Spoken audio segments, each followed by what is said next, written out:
ఇసక నేను చాలాసార్లు చెప్పా, కిందోడు తింటానే ఉంటాడు. నువ్వు ప్రభుత్వం ఏ విధానం పెట్టినా వాడు తినేయాలనే చూస్తాడు. ఆ కార్యకర్త నాయకుడు తినేదాన్ని ఆపినప్పుడు వాళ్ళే ఎదురు తిరిగి ప్రభుత్వాన్ని బద్నాం చేస్తారు. జగన్ సర్కార్కి జరిగింది అదే.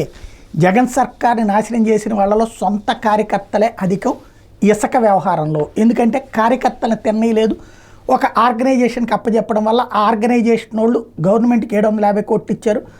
అదే సందర్భంలో ఇక్కడ లెక్కలు ఇచ్చుకొచ్చారు. ఇప్పుడు ఇప్పటికీ 5 సార్లు చంద్రబాబు గారు వార్నింగ్ ఇచ్చారు. ఈ 2 నెలల్లో, ఈ 3 నెలల్లో 5 సార్లు వార్నింగ్ ఇచ్చారు. కానీ ఇసుక అనేటువంటి అక్రమ రవాణా జరిగిపోతూనే ఉంది.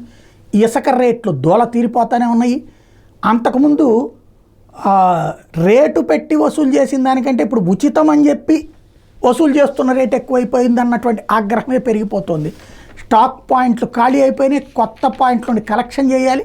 ఈ నేపథ్యంలో మరొకసారి ఇసుక మీద నిన్న రివ్యూ చేసినటువంటి చంద్రబాబు గారు తాజాగా నిల్వ కేంద్రాలకు సమీపంలోని ఏదైనా ప్రభుత్వ కార్యాలయంలో ఆఫ్లైన్లో ఇసుక బుకింగ్కి అవకాశం కల్పించాలని, సంబంధిత నిల్వ కేంద్రంలో రోజుకి ఎన్ని లారీలు లోడ్ చేసేందుకు అవకాశం ఉందో ఆ మేరకే వినియోగదారులకు బుకింగ్ అవకాశం ఇవ్వాలని, ఎక్కువ మంది వస్తే మర్నాడు లోడింగ్ చేసేలా వేబిల్లు జారీ చేయాలని, వేబిల్లు మీద వినియోగదారు పేరు, ఫోన్ నెంబరు, లోడింగ్కి వచ్చే వాహన నెంబర్ ఉండాలి.